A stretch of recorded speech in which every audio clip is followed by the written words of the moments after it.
नमस्कार, बहुत स्वागत है आपका। आप देख रहे हैं तेज की खास पेशकश मोदी का शिव कनेक्शन और मैं हूं आपके साथ शैलेंद्र पांडे। अगर आपने इन दिनों ध्यान से देखा हो तो आप देख रहे होंगे भारत के यशस्वी प्रधानमंत्री नरेंद्र मोदी बाबा के दरबार में हाजिरी लगा रहे हैं और बाबा की पूजा उपासना में व्यस्त हैं। आखिर क्यों नरेंद्र मोदी बार बार शिव की शरण में जा रहे हैं, बार बार भगवान शिव की पूजा कर रहे हैं? आखिर क्या मांगना चाहते हैं बाबा के दर से? कभी काशी विश्वनाथ के मंदिर में और कभी सोमनाथ के चौखट पर नजर आते हैं भारत के प्रधानमंत्री नरेंद्र मोदी। आखिर ये पूरा मामला क्या है? आखिर क्या है नरेंद्र मोदी का भगवान शिव के साथ कनेक्शन? आज इस पर चर्चा करेंगे। आपको बता दें कि इसके पीछे नरेंद्र मोदी की अपनी कुंडली का एक बहुत ही गहरा रहस्य छुपा हुआ है जो जुड़ा हुआ है भगवान शिव के साथ। और बिना नरेंद्र मोदी जी की कुंडली को समझे हुए आप ये समझ नहीं पाएंगे कि आखिर क्यों नरेंद्र मोदी जी बार बार शिव जी की शरण में जा रहे हैं। सबसे पहले यही समझ लेते हैं कि आखिर नरेंद्र दामोदर दास मोदी जी की कुंडली की खास बातें क्या हैं। नरेंद्र मोदी जी की जो कुंडली है ना, ये वृश्चिक लग्न की है और राशि भी वृश्चिक है। 8वें नंबर का लग्न, 8वें नंबर की राशि और नरेंद्र मोदी जी का जन्म भी होता है 17 सितंबर को, यानी वहां भी नंबर आ गया 1, 7 और 8, तो 8 नंबर यहां पे डोमिनेट कर गया। 8 नंबर की लीडिंग ज्यादा हो गई। लग्न भी वृश्चिक, राशि भी वृश्चिक और जन्म की तारीख का जो जोड़ आया वो भी आ गया 8। 8वां मामला यहां पे बड़ा इंपॉर्टेंट हो जाता है। लग्न में चंद्रमा और मंगल बैठे हुए हैं। मैं बता दूं कि चंद्रमा वृश्चिक लग्न के लिए सबसे ज्यादा महत्वपूर्ण होता है और लग्न में जब चंद्रमा बैठ जाता है भाग्य का मालिक होके तो भाग्य को मजबूत करता है। हालांकि चंद्रमा वहां नीच राशि में है, इसलिए इसकी अपनी मुश्किलें हैं, इसकी अपनी दिक्कतें हैं जो समय समय पर मोदी जी को देखनी पड़ती हैं, झेलनी पड़ती हैं। चंद्रमा के साथ मंगल भी बैठा हुआ है और जो वृश्चिक राशि है, जो लग्न में पड़ी हुई है, जो वृश्चिक लग्न है, उसका मालिक स्वयं मंगल है और वो लग्न में विद्यमान है। लग्न में मंगल वैसे तो कमजोर नहीं होता, लेकिन चूंकि जलचर राशि है तो मंगल एवरेज हो गया। दूसरी बात यह है कि मंगल का अपना घर है तो बहुत कमजोर नहीं होगा, एवरेज पोजीशन में मंगल वहां मौजूद है चंद्रमा के साथ, चंद्रमा के गिरफ्त में। चतुर्थ भाव, 4th हाउस, जिसको आप घर का भाव कहते हैं, जिसको आप जनता की पॉपुलैरिटी का भाव कहते हैं, जिसको वैराग्य का भाव भी कहते हैं, जिसको मोक्ष का भाव कहते हैं, वहां पर बृहस्पति विद्यमान है। देवगुरु बृहस्पति स्वयं कुंडली के चौथे खाने में बैठे हैं और चौथा खाना सबसे अधिक फेवरेबल होता है चंद्रमा के लिए। और जब बृहस्पति वहां पर पहुंचता है तो कहीं ना कहीं गुरु और चंद्रमा का एक कनेक्शन भी मेंटेन हो जाता है। हालांकि इस बृहस्पति की भूमिका बहुत ज्यादा है। नरेंद्र मोदी जी की कुंडली में देखें तो बृहस्पति बहुत लीडिंग पोजीशन में, काफी मजबूत है। 10वें खाने को देख रहा है, 12वें खाने को देख रहा है, अष्टम भाव को देख रहा है, तो बृहस्पति की भूमिका काफी ज्यादा हो गई है। लेकिन चौथे खाने में बैठा हुआ बृहस्पति पारिवारिक सुख नहीं देता और अगर इसके ऊपर मजबूत प्रभाव आ गया ना, शनि का आ जाए, राहु का आ जाए, तो ऐसा व्यक्ति कभी कभी सन्यासी हो जाता है। और जैसा कि हम जानते हैं कि मोदी जी कभी कभी बीच की स्थिति में युवावस्था में सन्यास लेने भी गए थे। यानी जो स्पिरिचुअल एलिमेंट है ये चतुर्थ भाव के बृहस्पति की वजह से उनकी कुंडली में दिखाई देता है। कुंडली का जो 10वां खाना है, जिसको राज्य भाव भी कहते हैं, गवर्नमेंट में क्या होगा, जीवन में पद प्रतिष्ठा कैसी होगी, कैसी ऊंचाइयों पर आप पहुंचेंगे, यह कुंडली का 10वां खाना बताता है। वहां पर शुक्र और शनि दोनों बैठे हुए हैं। न तो यह खाना शुक्र के लिए फेवरेबल है, न तो शनि के लिए फेवरेबल है, लेकिन वृश्चिक लग्न में एक चौथे भाव का मालिक है और एक 7वें भाव का मालिक है, दोनों एक साथ हो गए। तो चतुर्थ और सप्तम भाव के स्वामी का दशम भाव में पाया जाना एक विशेष तरह का राजयोग है। और उसमें भी राजयोग किसका? शुक्र का। शुक्र को मानते हैं प्रेजेंटेशन का सबसे बड़ा प्लेनेट, ग्लैमर का प्लेनेट। इसलिए अगर आप मोदी जी को देखें तो उनके कपड़ों में, उनके प्रेजेंटेशन में, उनके बनावट में एक खास तरह का स्टाइल है, एक खास तरह का रखरखाव है। वो शुक्र की वजह से वहां दिखाई देता है। लेकिन शुक्र चूंकि कमजोर हो गया है, दिन के इलाके में पहुंच गया है, इसलिए थोड़ी सी मुश्किल है शुक्र के साथ। जो फैमिली वाला पार्ट है उसको शुक्र कमजोर कर रहा है। एकादश भाव, 11th हाउस में 11वें खाने में सूर्य, बुध और केतु बैठे हुए हैं। सूर्य बुध का जो संयोग है वो एक अद्भुत और प्रखर वाणी देता है, क्योंकि बुध वहां उच्च का है। जब भी बात अभिव्यक्ति की आएगी ना, चाहे वो लिखने की हो, चाहे वो बातचीत करने की हो, चाहे वो अभिनय की हो, चाहे वो बोलने की हो, वो बुद्ध के बिना आ ही नहीं सकती। और बुद्ध वहां पर एग्जॉल्टेड है, उच्च का है, बैठा है सूर्य के साथ। यानी बुद्ध की भूमिका इतनी ज्यादा है कि जब नरेंद्र मोदी जी बोलते हैं तो बस बोलते हैं, अद्भुत और प्रखर वाणी उनके मुख से फूटने लगती है। अद्भुत कॉम्बिनेशन सूर्य बुद्ध का है, लेकिन वहां पर केतु भी बैठा हुआ है और इस केतु के बैठने की वजह से थोड़ी सी मुश्किल तो है।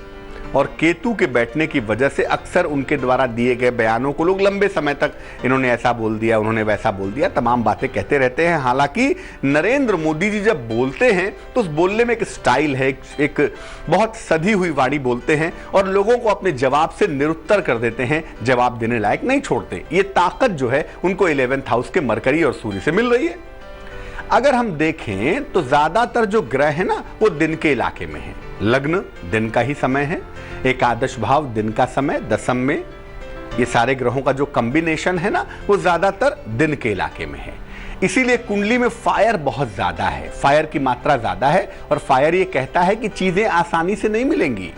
तो अगर हम नरेंद्र मोदी जी की कुंडली को समझें तो कुंडली में फायर की मात्रा ज्यादा है। लग्न में ग्रह बैठे हुए हैं, एकादश में हैं, दशम भाव में हैं और ये सारे इलाके जो देखे जाएं तो फायर के ही इलाके हैं और काफी ज्यादा प्रोमिनेंट है, काफी मजबूत हैं। लग्न में भी मंगल बैठा है जो कि अग्नि तत्व का प्रमुख प्लेनेट माना जाता है।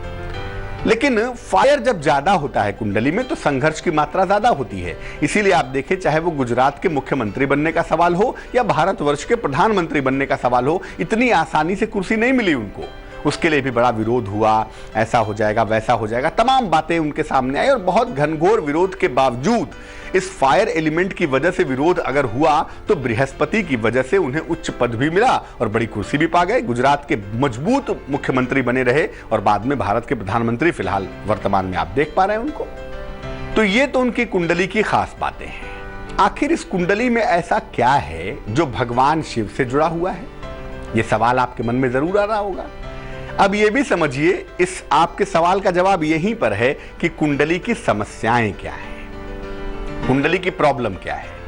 क्योंकि हम तो तभी बाबा की शरण में जाते हैं जब सारे रास्ते बंद हो जाते हैं, तभी तो बाबा की शरण में जाते हैं। इसलिए पहले ये समझें कि कुंडली की मुश्किलें क्या हैं और वो कैसे भगवान शिव के साथ जुड़ी हुई हैं। देखिए, नरेंद्र मोदी जी के लग्न में चंद्रमा नीचस्थ है, नीच राशि में बैठा हुआ है। हालांकि नीच भंग है चंद्रमा का, मंगल भी वहां मौजूद है। चंद्रमा भाग्य का मालिक है जो भाग्य को प्रबल करता है, भाग्य को इंप्रूव करता है, लेकिन है नीच का, डेबिलिएटेड है। ये चंद्रमा विरोध भी बढ़ाता है और पारिवारिक सुख में कमी भी करता है। चंद्रमा मन का मालिक है, इसलिए ज्यादातर मानसिक तनाव पैदा करता है, मानसिक समस्या पैदा करता है और व्यक्ति को परिवार से दूर कर देता है। और छोटी छोटी बातों पर अपने ही लोग, अपने ही करीबी लोग व्यक्ति का विरोध करते हैं, व्यक्ति को परेशान करते हैं। इस चंद्रमा की वजह से विरोध भी बढ़ता है और पारिवारिक सुख में भी कमी आती है। बृहस्पति चतुर्थ भाव में बैठा हुआ है। बृहस्पति का एक सूत्र है, ज्योतिष का एक नियम है कि बृहस्पति जिस भाव में बैठता है उस भाव का नाश कर देता है। चौथे खाने में गुरु के बैठने से उनके पद प्रतिष्ठा में तो वृद्धि हुई, चतुर्थ भाव में इनकी प्रतिष्ठा तो बढ़ी, लेकिन ये बृहस्पति जीवन में बार बार उतार चढ़ाव भी देता है।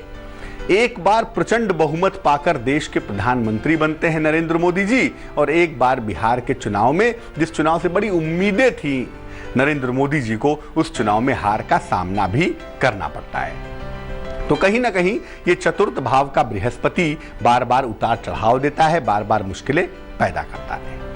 ये तो समस्या हो गई। अब आखिर शिव जी की पूजा से, उनकी समस्या से और नरेंद्र मोदी जी से क्या एसोसिएशन है, क्या कनेक्शन है, ये भी समझ लेते हैं।